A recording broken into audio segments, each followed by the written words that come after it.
Merci beaucoup. Merci d'être venu à cette présentation qui évidemment aurait eu beaucoup plus d'écho à chaud, surtout qu'en ce moment-là, j'aurais pu partager la table avec Mouloud Boukala, comme ça a été prévu dès le départ.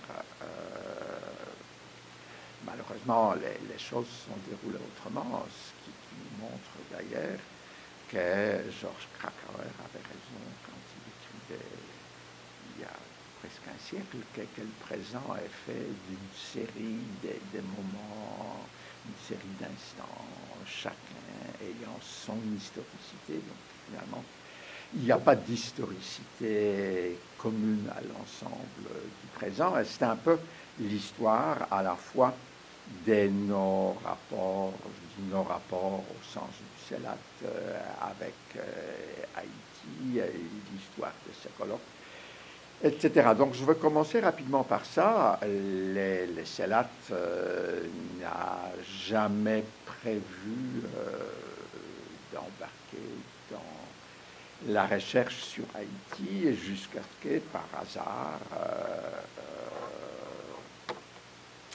nous avons eu, par hasard, puisque c'était vraiment par la voie, d'une certaine manière, d'évitement que c'est arrivé, nous avons eu un postdoctorant d'origine haïtienne, Carlos Sedus. Ça fait 10 ans, un peu plus même, non, 2012, ça fait 10 ans, parce que Carlo est venu, mais il est venu par le biais des intérêts de la chaire des recherches du Canada, dont j'étais alors titulaire, pour la mémoire et pour les représentations visuelles, et non pas du tout à cause d'Haïti. Mais, évidemment, nous avons embarqué dans ses contacts et dans son enthousiasme, organisé avec Carlo des expositions en Haïti. Nous avons organisé un atelier d'artistes. Et c'est comme ça que le premier contact avec Haïti et le CELAT est né. Donc, ce qui montre qu'on ne peut jamais rien prévoir dans le sens de nos contacts. Surtout que lorsque je suis allé avec lui, d'ailleurs la première fois en ce moment-là à Port-au-Prince, les vice-recteurs à l'enseignement que nous avons rencontrés m'a parlé de ce que tout le monde sait et en même temps tout le monde ignore, ce qu'évidemment Haïti, une société qui est une productrice extrêmement prolifique des grands intellectuels à travers le monde, est en même temps une société où l'université d'État,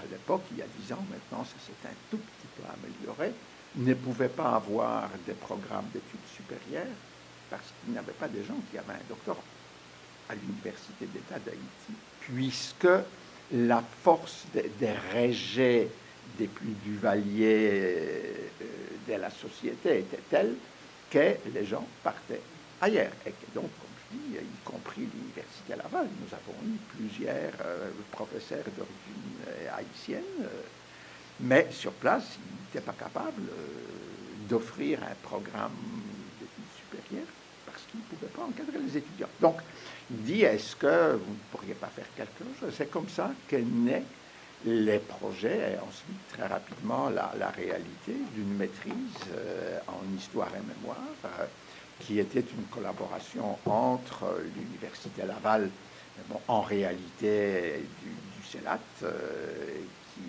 fournissait, je dirais, l'essentiel du soutien logistique. Et nous avons bénéficié du financement de l'agent universitaire et de la francophonie. Et c'est donc dans ce cadre que, entre autres, John Picard-Buron est venu s'inscrire en thèse.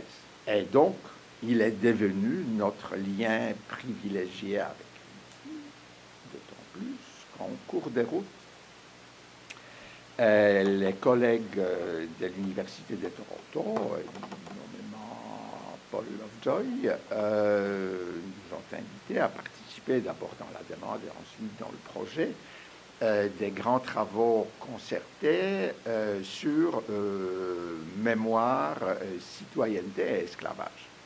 Évidemment, je dirais, par la force des choses, naturellement, Haïti, il y avait non seulement sa place, mais il y avait une grande place dans telle définition. Donc, là encore, nous y avons embarqué à la fois personnellement, mais également en tant que centre. Une retraite, Francine Saillant a repris la direction de la participation de Laval dans ce projet. Donc, voilà les contextes dans lesquels, finalement, les CELAT s'est retrouvé très fortement impliqué à la fois dans la formation à la maîtrise, mais également, je dirais, moins dans le sens institutionnel, puisque c'est à la pièce par des individus, comme les doctorats toujours, également dans la formation au doctorat. La maîtrise fonctionne toujours, c'est Laurier Turgeon qui s'en occupe depuis la retraite. Et Picard a soutenu sa thèse il y a un mois et demi, à peu près, comme ça. Donc, d'une certaine manière, à la fois, un type de lien est terminé, mais évidemment, les liens entre lui et les CELAT et entre l'Université d'État et nous n'est pas terminé. Si je vous explique tout ça, c'est pour vous donner le contexte dans lequel les CELAT ont embarqué dans le colloque. Avant d'arriver dans la petite histoire du colloque, une dernière explication, évidemment, malgré les GTRC, mémoire, citoyenneté, esclavage, on pourrait se dire, oui, mais les CELAT, étant donné ces axes prioritaires, Haïti n'y est pas. Et en même temps, toute interrogation que vous retrouvez dans ce colloque, mais qui est l'interrogation que nous avons essayé de mettre de l'avant dans la maîtrise mémoire, histoire, patrimoine, c'est l'interrogation autour des thématiques spécifiques du CELAT depuis qu'on puisse parler du nouveau CELAT, c'est-à-dire depuis la transformation du CELAT il y a maintenant 25, 30 ans. Je ne me rappelle plus exactement, où les problématiques identitaires ont été d'abord mises de l'avant. Elles se sont muées en problématiques autour des questions de la mémoire, représentation, performance, mais on pourrait dire, sans mentir, c'est une manière plus actuelle, c'est une manière plus branchée sur le type de recherches qui se font maintenant autour des mêmes problématiques, c'est-à-dire finalement autour de cette question, qu'est-ce qui fait que des individus se reconnaissent dans des collectivités et qu'est-ce qui fait que ces collectivités puissent retenir les individus qui font partie d'un ensemble. Et comment ça se déroule à la fois dans le temps, beaucoup plus dans le sens comment utilisons-nous les passés pour justifier, donner la profondeur, parce que c'est évidemment, nous le savons tous très bien, c'est pas le passé qui construit le présent, c'est le présent qui utilise des éléments du passé pour se donner une profondeur, une dynamique, pour se projeter à la fois dans le passé et dans le futur. Et tout à fait naturellement aussi, alors, les disciplines qui sont des disciplines importantes, c'est là importantes, enfin, d'une part, j'oserais dire statistiquement, c'est-à-dire par le nombre de chercheurs, mais importantes aussi intellectuellement. Je vais essayer de le faire en ordre alphabétique, mais c'est un ordre dispersé. L'archéologie, l'ethnologie, l'histoire, littérature, évidemment, l'histoire de l'art, d'ailleurs, tourne finalement autour de ces mêmes questionnements. C'est des éclairages spécifiques à partir de données spécifiques autour de ces questions. Et donc, dans ce sens, la société haïtienne constitue une sorte de laboratoire parfait pour s'interroger sur ces questions, même si cette interrogation est une interrogation qui décale du modèle classique. Les modèles classiques occidentaux, en fait, c'est le modèle français, parce que c'est pas toujours partout en Occident que ça se fait comme ça, est un modèle où la nation se projette dans le temps par une construction historique, c'est-à-dire où on prétend que c'est l'histoire depuis nos ancêtres les Gaulois ou leurs ancêtres les Gaulois ont commencé à construire la France. Alors, nous savons très bien que les ancêtres gaulois sont une pure invention idéologique, qu'il y a certes quelques éléments communs par les territoires, mais pas par la nation, que la nation française est une invention de la Révolution française, qu'il n'y en avait pas auparavant, même si on trouve tous les éléments ailleurs. Dans ce sens, Haïti constitue un cas assez singulier, même si c'est pas un cas unique, où la nation, où l'État essaye de construire sa nation beaucoup plus à travers l'ethnologie ou l'ethnographie, si vous voulez.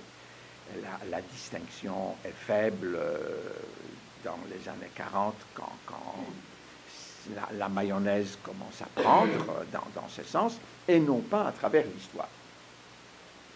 Pourtant, la nation, c'est-à-dire si nous présumons que l'État moderne et nation apparaissent en même temps, ce qui est questionnable, mais pour le moment, en faisant cette supposition, la nation haïtienne est quasiment contemporaine de la nation française. L'État et la nation, s'il y en a, naissent dès la révolte des esclaves, au moment de la Révolution française. Donc, il ne s'agit pas d'une nation toute récente par rapport à des nations beaucoup plus anciennes. Et évidemment, on peut dire chose de la nation américaine, de la nation canadienne, québécoise, tout ce que vous voulez. Les nations sont des produits extrêmement récents qui ont un gros siècle d'histoire. Si nous le prenons dans le sens moderne, c'est-à-dire si nous considérons que la nation est construite par une mise ensemble des citoyens et donc à travers les liens qu'ils ont à l'État. Évidemment, au moment de la naissance de cet ensemble, la notion de citoyen correspond très mal à notre nation d'aujourd'hui.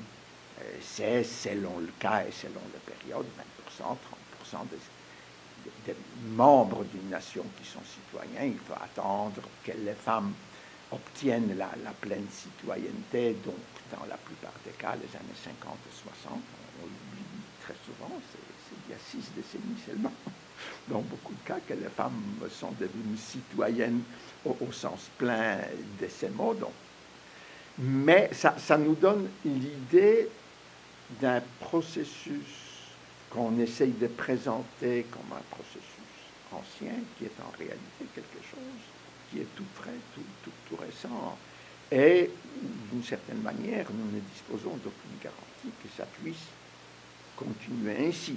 Et qu'évidemment, dans beaucoup de sociétés, et là encore, pas uniquement des sociétés en dehors de l'Occident, la nation fut aussi un bloc extrêmement fragmenté au sens territorial et au sens d'inclusion des minorités, si nous le regardons sur le plan de la pleine participation à la citoyenneté.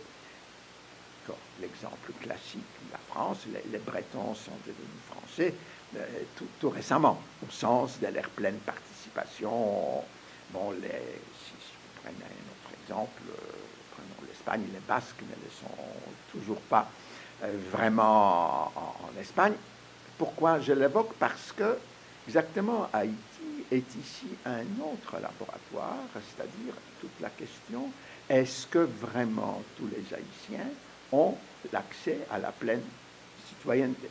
Et qu'est-ce qui conditionne cet accès à la pleine citoyenneté? C'est-à-dire, est-ce que dans une société qui veut fonctionner en faisant recours à la démocratie électorale, est-ce qu'une société où l'éducation primaire, même s'il est inscrit dans la Constitution comme un droit, n'est toujours pas appliqué dans la réalité, donc où un pourcentage très élevé, variable selon les calculs, d'Haïtiens n'a toujours pas l'accès à l'éducation primaire, donc les gens sont analphabètes et isolés. Évidemment, est-ce que ces gens-là participent vraiment à la pleine citoyenneté, sans dire que c'est en même temps la question d'accès aux services que l'État doit fournir, etc.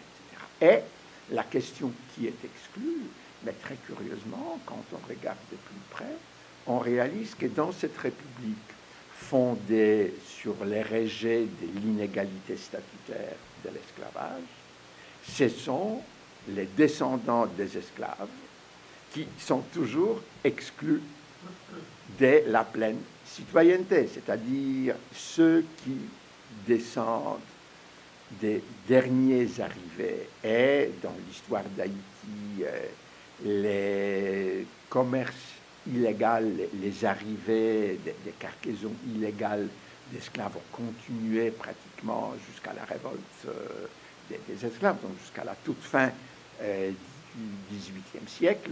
Ces esclaves, qu'on appelle bossal, souvent intérieurs, sont des gens qui, ayant très largement contribué au succès de la révolution haïtienne, sont en même temps ceux dont les descendants sont toujours restés en marge, puisque les élites ont copié les systèmes coloniaux, les systèmes des structures de la plantation, et qu'évidemment, sans pouvoir copier les structures formelles, néanmoins, un des premiers actes de la République haïtienne a été d'introduire une sorte de système d'inscription à la terre et d'obligation de travail. Puisqu'il fallait bien que les plantations reprises par l'élite issue de l'esclavage soient cultivées par quelqu'un. Et c'est quelqu'un, c'était donc cette société-là, très curieusement, reprend finalement l'inégalité qu'elle a voulu totalement effacer à travers tout le discours sur la couleur de la peau et toute la réflexion sur la couleur et les gradations de cette couleur qui permettent d'inclure ou d'exclure, dire toute la construction des élites mulâtres, qui se modèlent sur la société coloniale française, et l'exclusion des citoyens noirs. Donc voilà les contextes un petit peu historiques de tout ça, et l'explication aussi pourquoi les CELAT a embarqué là-dedans. C'est-à-dire, certes, je pense que comme dans toute entreprise de formation, ce sont les affinités personnelles entre les gens qui jouent, et ça me semble quelque chose d'extrêmement important, parce que c'est souvent les succès ou l'échec d'une entreprise, surtout dans la formation. S'il n'y a aucune affinité entre les gens, mais d'habitude la formation échoue, ce n'est pas un processus mécanique, c'est série des relations humaines, mais aussi le fait que, sans que personne n'y ait pensé au départ, pourtant nous aurions pu penser à l'époque de la création du CELAT actuel, qu'Haïti pourrait constituer une sorte de laboratoire pour les problématiques qui étaient les nôtres. C'est venu en cours de route et par l'extérieur. Donc, dans tout ça, les colloques. Les colloques est tout d'abord, et il faut le reconnaître, l'initiative de Picard. C'est lui qui nous a dit, écoutez, les 75 ans du bureau d'ethnologie proche, la faculté d'ethnologie est une institution importante en Haïti, pourtant c'est une institution qui a vieilli très mal, qui s'est sclérosée, bon, qui est touchée par le même problème que les autres composantes de l'université, c'est-à-dire il n'y a pas de gêne, les personnels enseignants, c'est des gens qui n'ont pas de doctorat, qui ne font pas de recherche. je dirais, une fatalité haïtienne, fatalité pas uniquement haïtienne, plusieurs sociétés sont touchées par cette fatalité, c'est-à-dire les enseignants sont si mal payés qu'ils ne peuvent pas vivre d'un seul salaire. Les résultats, les gens sont des vendeurs des cours à la pièce, parcourent la ville et le pays pour donner des cours. Évidemment, ils n'ont pas le temps pour faire quoi que ce soit d'autre. Ils répètent un répertoire de cours avec toutes les conséquences à la fois de l'enseignement sclérosé, qui répète les mêmes rengaines depuis des années et des années, et évidemment l'absence totale de la recherche. Donc l'ambition de Picard était d'utiliser cette occasion pour secouer un peu l'institution, c'est-à-dire profiter du fait qu'on ne pourrait pas refuser localement un gros colloque puisqu'il y a l'anniversaire, mais utiliser cette occasion et utiliser un peu le CELAT, mais dans le bon sens, pour secouer le cocotier, puisqu'évidemment, il le savait très bien, c'est plus facile dans beaucoup de cas de dire, mais ces questions controversées, c'est nos partenaires du CELAT nous ont terminé, c'est pas nous, mais on ne peut pas les refuser parce que le colloque doit être international, etc. Et on a joué bien volontiers, évidemment, ces rôles-ci. À un moment donné, il pensait faire les colloques ici à Québec. Il a accepté que même si, parce qu'il y a eu des moments où ça semblait totalement compromis en Haïti, finalement, il a réussi son pari. Les colloques a pu se tenir effectivement en Haïti avec une très grosse participation. Les programmes, et là, on pourra tout à l'heure les parcourir international, parce que, à la fois, elle a encore un peu question de hasard. C'est-à-dire, d'une part, l'Agence universitaire de la francophonie s'est vraiment impliquée et a financé plusieurs billets, mais, heureux hasard, les ambitions politiques du Brésil qui passe en partie par la grande participation du Brésil dans les forces de maintien de la paix en MONUC au Brésil. D'Èvre, c'était lié à tous les espoirs brésiliens, éventuellement, s'il y a un élargissement de l'ONU, d'en profiter pour, mais en même temps, évidemment, comme d'habitude dans ce cas-ci, le Brésil était prêt à mettre un peu d'argent pour les volets culturels, et donc il y a une sorte de représentation culturelle et officieuse du Brésil en Haïti, et les colloques étaient pour eux l'occasion de se manifester, donc ils ont financé une assez importante participation brésilienne, plusieurs chercheurs brésiliens étaient là. Évidemment, on ne pouvait pas être plus heureux que ça, puisque le Brésil, on ne peut jamais prédire l'avenir, mais le Brésil constitue depuis une quinzaine d'années un cas assez spectaculaire de l'effort soutenu pour redresser les conséquences de l'esclavage.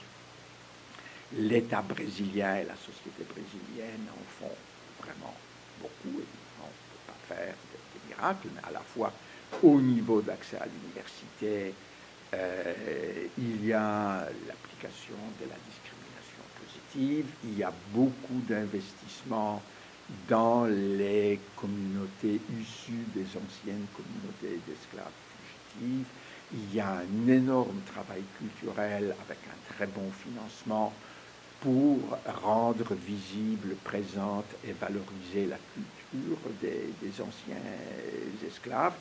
C'est d'ailleurs des collègues brésiliens qui nous ont amené plusieurs exemples de ces travaux lors du colloque, entre autres Eben Matos, qui est aussi, depuis quelque temps, une habituée du CELAT à travers l'ensemble de nos contacts.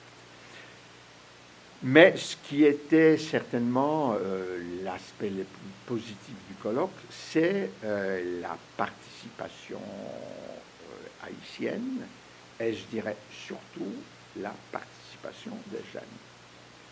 Dans des conditions qui sont les leurs, je parle en mon nom, mais nous étions plusieurs, d'être extrêmement agréablement surpris par une participation extrêmement soutenue des jeunes, surtout des étudiants de l'Institut de technologie, par des questions extrêmement intelligentes, stimulantes qu'ils posaient. Donc on avait vraiment l'impression pendant le colloque qu'une sorte de communauté des jeunes chercheurs potentiels, parce que dans la plupart des cas, c'est des gens qui sont au niveau du bac, dans notre sens, qui ne sont pas encore entrés ni à la maîtrise ni au doctorat, mais il y a eu aussi plusieurs jeunes haïtiens juste sortant avec un doctorat français ou en fin de parcours qui avaient l'intention de rester en Haïti et d'entrer comme enseignant à l'Université d'État d'Haïti. Donc voilà les contextes globaux. Maintenant, les titres que vous voyez, évidemment, ces titres est volontairement provoquant dans les contextes haïtiens l'ethnologie et la construction de la nation politique du peuple et du citoyen en Haïti.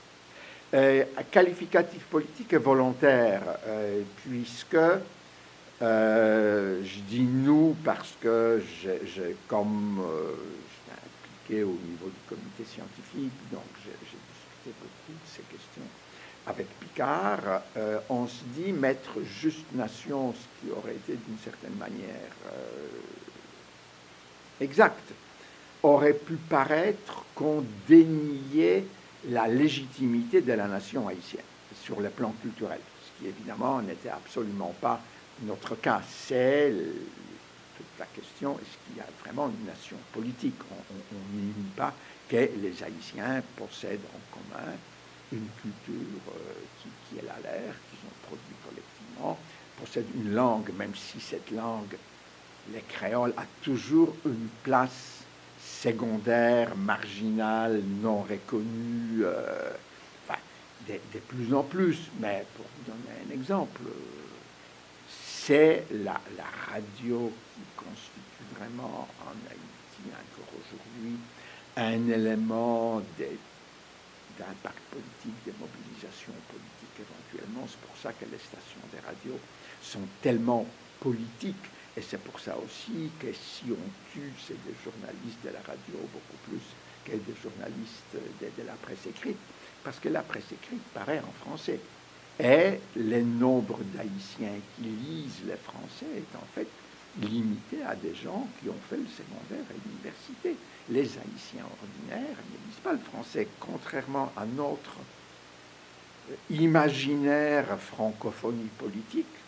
Je peux vous assurer que si on connaît le français, mais si on ne comprend absolument pas, il n'y a pas d'intercommunication orale entre les créoles et le français, comme d'ailleurs la même chose. Pour donner un autre exemple, on prétendait toujours que le roumain et le français, c'est de langue serre. Essayez de commander en français une cuisse de poulet, un hamburger à Bucarest, vous allez comprendre, ça passe beaucoup mieux en anglais parce que les jeunes qui travaillent dans le service connaissent l'anglais, mais souvent pas le français. Mais entre le roumain et le français, l'intercompréhension est très discutable. Je dis, c'est à peu près la même chose, les mêmes degrés d'intercompréhension entre les créoles et le français, et évidemment encore plus par écrit quand les gens sont analphabètes. Donc, c'est toute la question, exactement, le fait qu'elle est, parce qu'en même temps, tout le monde, les hommes politiques, les intellectuels, tout le monde parle créole. La bourgeoisie parle créole, non pas parce qu'on parle créole à la maison, dans ces maisons-là, mais parce que les bonnes qui ont élevé les enfants ne parlaient que créole. Donc les enfants apprenaient le créole à travers les services domestiques et non pas parce que c'était quelque chose inscrit dans leur éducation. Mais ce que je veux dire, tout Haïtien connaît le créole, contrairement au français. Tout Haïtien, par son éducation, a évidemment une partie de son être culturel dans la culture créole, y compris le vaudou, mais pas uniquement. Mais en même temps, cette culture qui est la culture commune, c'est pour ça que nous avons ajouté ces qualificatifs politiques pour ne pas nier qu'effectivement, il y a une culture commune, même si cette culture commune est la culture dominante pour la majorité, alors que la minorité politique a, avec cette culture commune, des relations extrêmement complexes, je dirais d'amour-haine, puisqu'on y fait référence quand il faut mobiliser les votes éventuellement, et on considère comme la culture des pauvres une culture sans grande valeur quand on est dans son propre milieu ou quand on se présente ailleurs. Oui. Non, non, non, non. Il y a des jeunes qui essayent de pousser, j'ai assisté moi-même à des discours extrêmement enflammés des étudiantes et des étudiants pour qu'on enseigne en créole, c'est-à-dire pour que le créole devienne la langue d'enseignement à l'université, mais la réception était, je dirais, très, très, très complexe. Bon, là encore, très souvent, une question de génération, évidemment. Là, je ne veux pas me prononcer sur l'applicabilité de la mesure, parce que la mesure, c'est-à-dire si on décidait de faire l'université uniquement en créole, évidemment, nous le savons, moi, j'ai très bien connu ce dilemme dans les universités africaines. C'est-à-dire, c'est l'énorme problème en même temps. Est-ce qu'on a le moyen pour traduire les bibliothèques? Bon, l'Algérie, pour changer pour un pays qui, à l'époque, avait le moyen. Après la révolution, avec les revenus pétroliers, l'Algérie, comme vous savez, a à un moment donné glissé entièrement en arabe. On a décrété, on enseigne uniquement en arabe. Bon, les résultats ont été, si pas désastreux, extrêmement mitigés, puisqu'il est impossible de traduire toute la bibliothèque scientifique mondiale, puisqu'il est impossible non plus à des jeunes chercheurs qui ne maîtrisent que l'arabe classique de participer à des colloques. Et comme je dis, dans l'autre incarnation, quand j'étais encore titulaire de la chaire, nous avons fait ce que nous avons appelé une caravane de la mémoire à travers l'Afrique du Nord. Et nous avons bien vu des jeunes chercheurs algériens qui faisaient des recherches extrêmement intéressantes, mais qui étaient incapables de les communiquer ni en français ni en anglais. On a essayé de les accommoder avec des traductions, mais vous savez ce que ça donne quand on traduit, au point où on a voulu publier en français l'air communication, juste l'air communication dans le journal en ligne qu'on a créé à l'époque. Et finalement, Michel Bossan, qui est une arabisante, c'est-à-dire ethnologue, qui aussi était postdoc chez nous, qui a appris ça comme dossier personnel, mais elle n'est jamais parvenue à obtenir des traductions potables. Donc, et l'Algérie, aujourd'hui, des places mélangeant français-arabe, ce qui est probablement la meilleure solution. Donc, c'est pour ça que je dis, c'est-à-dire, je pense qu'il aurait été extrêmement important qu'au moins dans le département comme littérature ou ethnologie, dans des programmes de ce type-là, il y ait au moins quelques enseignements en créole. Maintenant, passer entièrement à créole, comme je dis, de ce que j'ai pu observer et faire l'expérience, c'est une mesure extrêmement difficile, quasiment, je pense, irréalisable, à moins qu'on puisse produire les gens vraiment bilingues. Alors que l'Algérie ayant pris, c'est le primaire, le secondaire, l'universitaire entièrement en arabe, évidemment, ça ne favorisait pas, enfin, ça les enfermait dans un univers culturel, certes, extrêmement important, arabophone, c'est des centaines de millions, il doit y avoir même plus, 1 milliard, probablement au moins, d'arabophones à travers le monde, enfin d'arabophones au moins au sens des intellectuels qui, à travers l'islam, parlent et pratiquent l'arabe classique. Mais, par contre, évidemment, moi, je pense que c'était l'objectif de ces gènes-là qui poussait un peu l'effet naturel pour obtenir des résultats. Sur ces plans-là, il faut un peu forcer la note. Ce que les créoles obtiennent une reconnaissance politique et une reconnaissance culturelle pleine et complète. Et ça, je pense que c'est un combat extrêmement juste, nécessaire, puisque tant et aussi longtemps que le créole est la langue des gens pauvres, non éduqués, etc., il y a évidemment une sorte de stigmate, de préjugés défavorables qui plombent les créoles et qui ne permettent pas de se développer. Donc, je m'excuse, une sorte d'aparté. Et qu'évidemment, les autres composantes du titre allaient très directement dans cette même direction, c'est-à-dire obtenir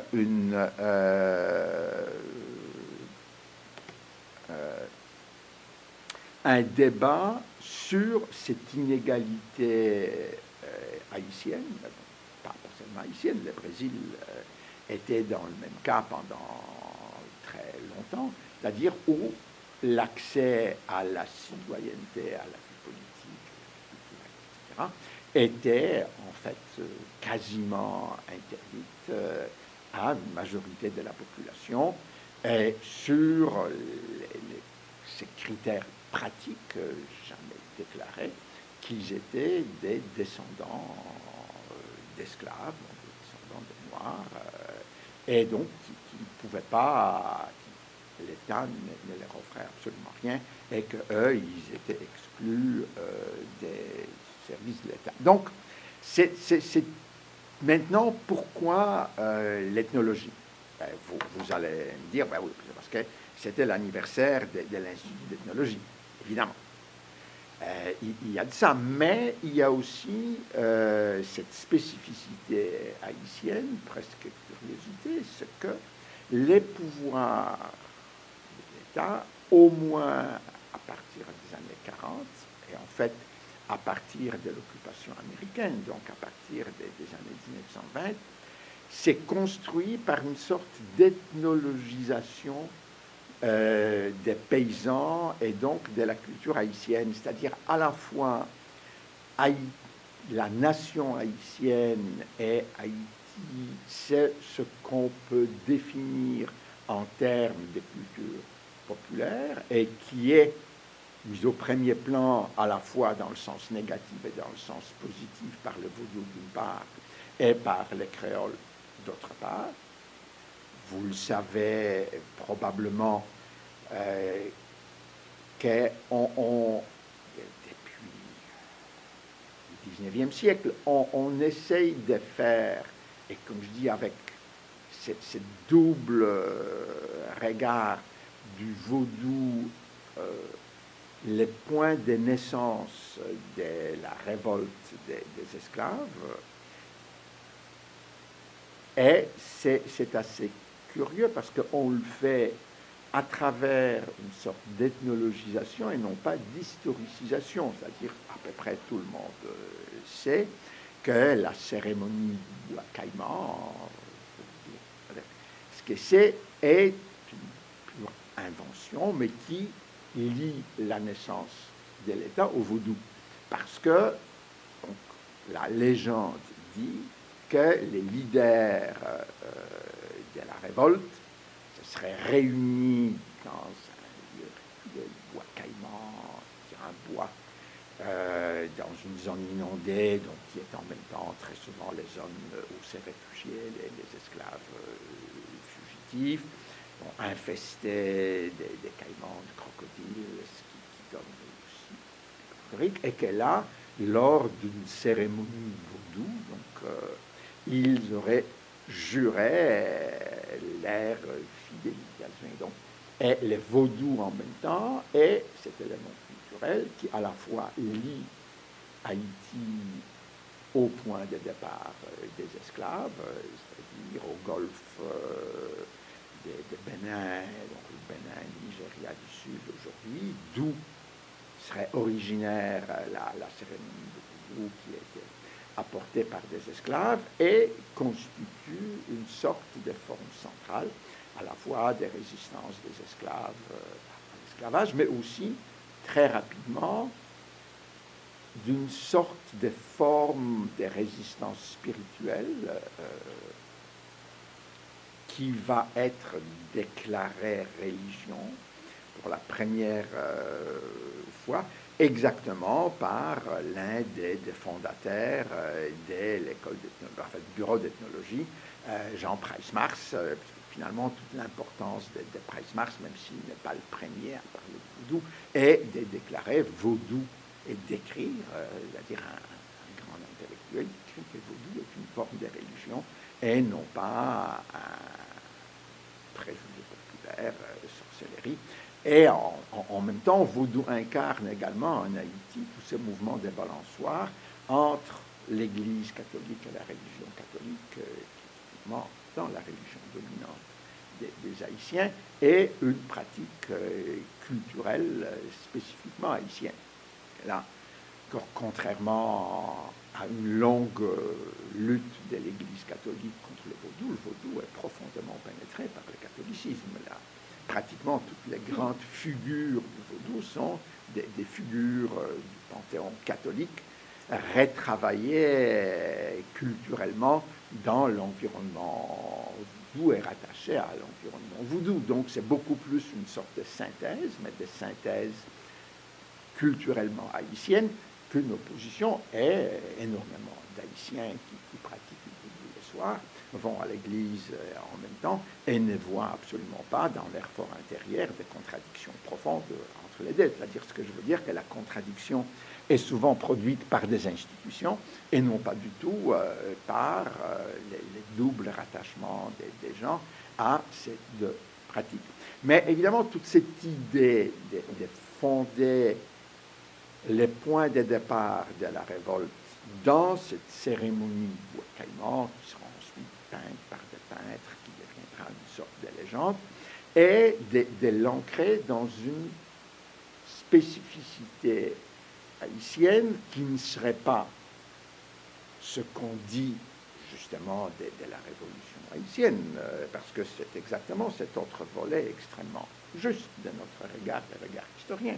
La révolution haïtienne, c'est l'application des principes de la Révolution française à la situation haïtienne. C'est-à-dire, ce sont des Haïtiens culturellement francisés, culturellement français, des affranchis pour la plupart, qui, tout à fait naturellement, se considérant dans la tradition des Lumières des hommes tout court, rien d'autre, qui prennent les principes de la Révolution française, liberté, qui les appliquent à la situation haïtienne, qui donc tout à fait logiquement mène une révolte et qui l'explique et la justifie à l'égard de la France exactement par le principe de la Révolution. Ils disent la Révolution, en déclarant ses principes universels, ne peut pas maintenir ni l'esclavage ni la domination coloniale en Haïti, puisque c'est totalement contraire au principe de la Révolution.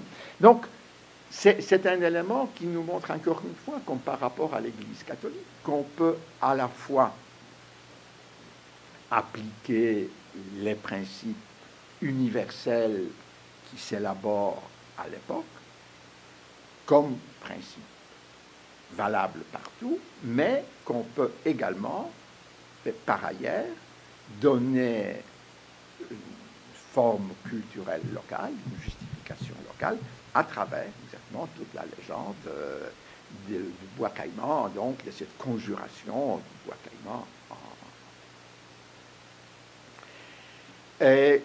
Et finalement, à travers tous les 19e d'Haïti, ces questions-là vont être en ces pays liées par l'élite qui se veut une élite occidentale, moderne, qui par ailleurs, a besoin pour son train de vie de travail bon marché des anciens esclaves. C'est l'occupation américaine qui oblige cette élite à se redéfinir autrement. c'est-à-dire à décider finalement, est-ce que Haïti voudrait plutôt un jour devenir Xème État états-unien, ou Haïti a une spécificité culturelle, politique, et veut s'arracher du contrôle américain, c'est définir autrement. Et qu'évidemment, en ce moment-là, on revient à des racines culturelles, et c'est dans cette mouvance qu'en fait, deux intellectuels à des positions politiques assez opposées, Jacques Roumain et Price Mars, font ces retours vers l'ethnologie qui correspond à la croissance de l'importance de l'ethnologie en Occident, et que donc les bureaux d'ethnologie s'armaient, les temps passent vite, et ce bureau va s'élever en institut d'ethnologie, en soi cette nouvelle importance donnée à la culture haïtienne, mais attention, à la culture haïtienne étudiée, codifiée, présentée par des intellectuels qui la regardent de l'extérieur. Ce n'est pas la promotion de la culture vivante telle que les paysans la pratiquent. C'est, comme partout ailleurs au monde, une codification universitaire et donc politique de la culture. Il n'y a rien de particulier dans ça. C'est comme, je le cite, même si c'est à l'autre bout du monde, parce que c'est extrêmement significatif, comme disaient les Tchèques la première moitié du XIXe siècle, ce sont les linguistes allemands qui leur ont appris à parler le tchèque. C'est-à-dire, évidemment, pas à des gens ordinaires, mais à des intellectuels qui sont devenus eux-mêmes des ethnologues, puisque l'élite tchèque parlait allemand. C'était la langue de la culture et pas du tout le tchèque. Ceux qui avaient de bonnes connaissaient le tchèque comme le créole, mais ils ne parlaient pas le tchèque. C'est les linguistes allemands faisant des recherches sur les langues ethniques et régionales qui ont codifié le tchèque. Et sur quoi les nationalistes tchèques ont embarqué. Et je prends cet exemple, mais il y en a d'autres, c'est-à-dire à la fois et la langue et la culture dite nationale, ethnique de plusieurs nations européennes, et pas seulement ailleurs, ont été produites, pas inventées de nulle part, mais produites dans le sens de codification par des intellectuels dépendants de l'État. Un autre exemple, les ballets folkloriques aujourd'hui, c'est sorti des modes. Mais encore, quand j'étais jeune, tout pays qui s'est respecté avait au moins une troupe folklorique, si pas plusieurs. Ces troupes folkloriques étaient considérées, donnaient l'image de ce que c'est la vraie danse folklorique. Évidemment, ils n'étaient ni vraiment habillés comme les paysans dont ils chantaient le danse, dont ils dansaient le danse, ni dansaient, ni jouaient, rien, parce que, je dirais tout à fait naturellement, il n'y a pas là de trahison. Quand on veut produire un spectacle qui serait un spectacle ayant une audience internationale et universelle, on les produit autrement qu'une danse que les gens dansent quand le moment opportun est venu, quand ils ont envie de se distraire ou quand il y a une cérémonie appropriée pour danser cette danse. Donc, on transforme profondément, évidemment, la culture paysanne ou ouvrière quand on veut en faire une culture nationale. Ça s'est passé de la même manière partout. Et donc, dans ce sens, Haïti n'est pas exception. La spécificité haïtienne est malheureusement dans le sens négatif, avec Duvalier qui utilise massivement l'ethnologie et qui se pose en médecin ethnologue en même temps, puisqu'il est médecin de formation, et en tant qu'ethnologue, c'est lui qui, sur le plan politique, peut offrir en Haïti quelque chose de spécifiquement haïtien, d'où son noirisme, une version duvalieriste d'authenticité et une sorte d'exploitation éhontée, puisqu'évidemment, ça donne strictement rien, sauf une justification idéologique de la dictature haïtienne. Bon, certes, un certain renversement de l'origine des élites, puisque les élites mulâtres sont mises un peu sur la voie de garage, sont en grande partie remplacées par les élites noires, mais ceci mis à part, il y a un changement. Et les bureaux d'ethnologie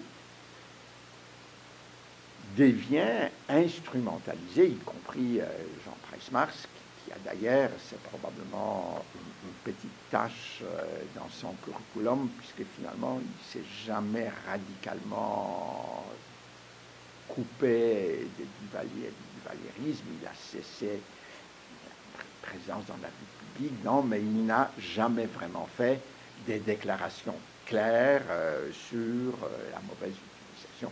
Bon, on pourrait dire que la dictature duvalieriste a totalement discrédité l'ethnologie et l'Institut. Effectivement, dans l'immédiat, c'est le cas, mais en fait, déjà, Aristide revient avec les mêmes thèmes. Mais après, les bureaux d'ethnologie, donc, devient par la force des choses, d'une certaine manière, en Haïti, une sorte de baromètre des rapports politiques à un enjeu politique important qui contrôle les bureaux d'ethnologie. Et nous n'avons pas cru si bien faire et si bien dire en organisant ces colloques. On pensait que c'est un colloque qui va être un colloque universitaire, un colloque qui permettrait de donner un peu un souffle différent, nouveau à l'Institut et qui permettrait, juste après l'élection de Nadi, de réfléchir sur ces questions politiques d'accès à la citoyenneté, etc., jusqu'au moment où l'une des demi-journées, puisque le colloque s'est déroulé une demi-journée à l'hôtel où le participant extérieur était logé, et une demi-journée à l'Institut d'ethnologie, pour que les étudiants aient plus d'accès, mais aussi symboliquement, on voulait y être. Et nous avons découvert, à notre grande surprise, l'importance de l'Institut pendant la première demi-journée à l'Institut, où soudainement on a entendu des tirs. Je pensais que c'était des pétards parce que le carnaval approchait. On était à 2 ou 3 jours du carnaval. Enfin, il s'est avéré que c'était des tirs d'armes. Il y a eu un peu de gaz lacrymogène. L'Institut a été entouré et assailli par des malfaiteurs, comme on a dit, par des bandes qui étaient certainement très bien organisées, puisque quand nous sommes sortis finalement, toutes les vitres des voitures des profs à l'intérieur, puisque les gens à l'intérieur étaient fracassées et les voitures étaient abîmées, donc il y avait vraiment une volonté de punir les profs.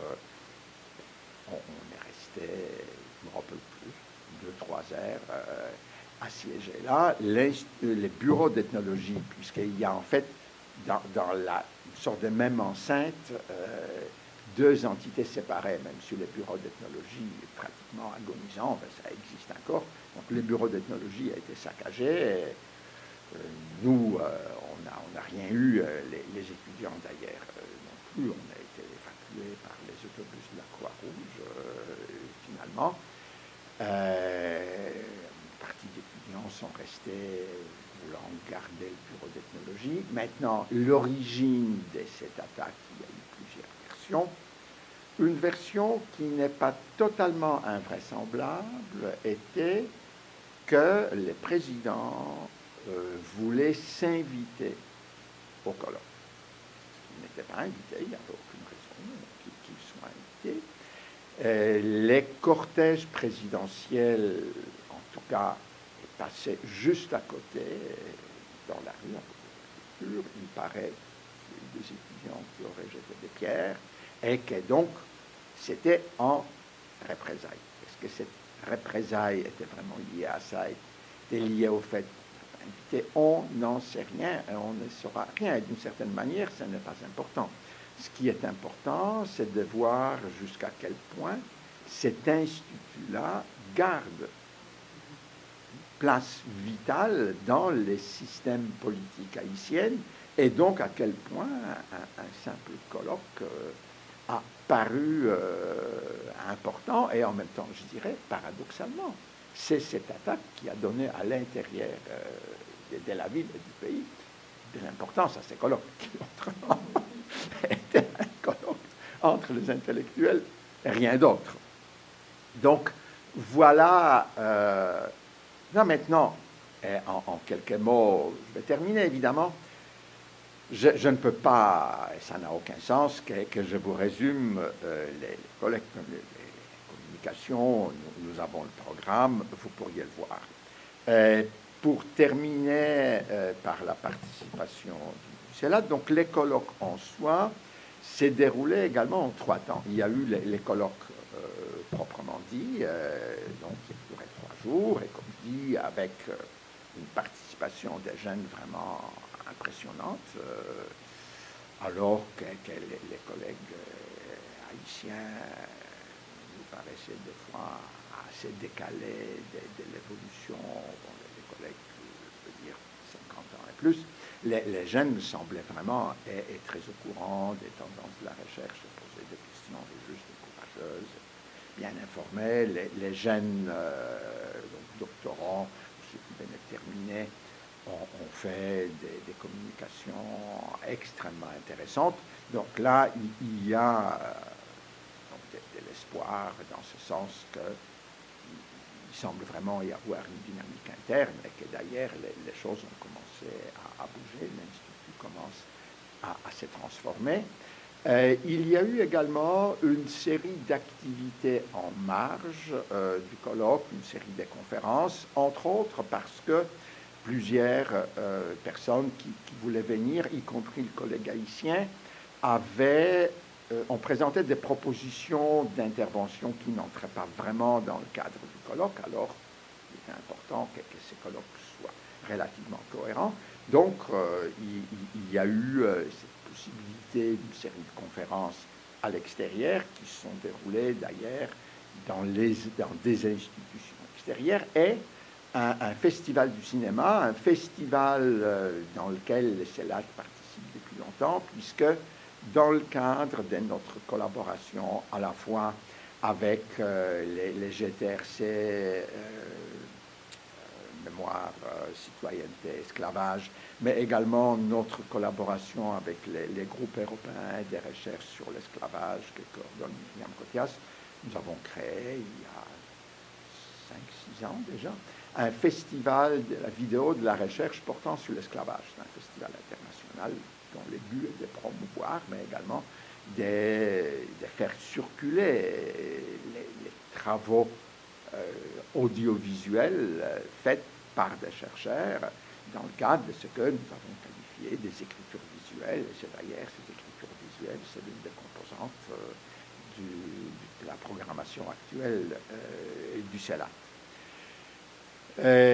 L'idée de faire une édition de ces festivals en place était aussi de pouvoir à la fois montrer à des Haïtiens ce qui se fait et d'utiliser cette occasion pour les initier. C'est la raison principale, je dirais, pourquoi Mouloud Boukala est venu du côté du CELAT, puisque exactement Mouloud était responsable de cette composante et a animé les sessions et on a discuté. C'était une partie extrêmement intéressante parce qu'évidemment c'est quelque chose qui touche les jeunes haïtiens et en même temps ça a bien montré les limites des actions des institutions quand on n'arrive pas à trouver un financement adéquat. C'est-à-dire à un moment donné, à la fin du séjour, nous nous sommes mis d'accord entre Myriam Cothias, donc ces projets européens, les collègues haïtiens, c'est là qu'on va essayer de trouver un financement pour organiser des sessions de formation. Parce qu'évidemment, une vidéo est une forme d'écriture qui s'apprend, qui n'est pas naturelle, qui ne tombe pas du ciel. Nous apprenons à écrire au primaire, autrement, l'écriture ne vient pas naturellement à l'homme. Et de la même manière, l'écriture audiovisuelle, c'est une convention, mais c'est aussi une série de compétences techniques. Il faut apprendre à cadrer, il faut apprendre à faire un minimum de montage, etc. etc. Et donc, Mouloud était prêt à s'impliquer dedans, sauf que jusqu'à présent, nous avons fait une tentative, il y a eu un programme, mais malheureusement un programme tellement complexe qu'on n'a pas pu embarquer. Il y a eu une tentative, j'espère, qu'on va le continuer et qu'on pourra un jour effectivement offrir à des jeunes Haïtiens à travers le CELAT, mais pas uniquement le CELAT, la formation à cette forme d'écriture, puisque depuis un certain nombre d'années déjà, le CELAT s'est quand même beaucoup impliqué dans à la fois la circulation à travers l'audiovisuel qui s'est fait au CELAT, mais également l'utilisation de l'audiovisuel. Bon, là,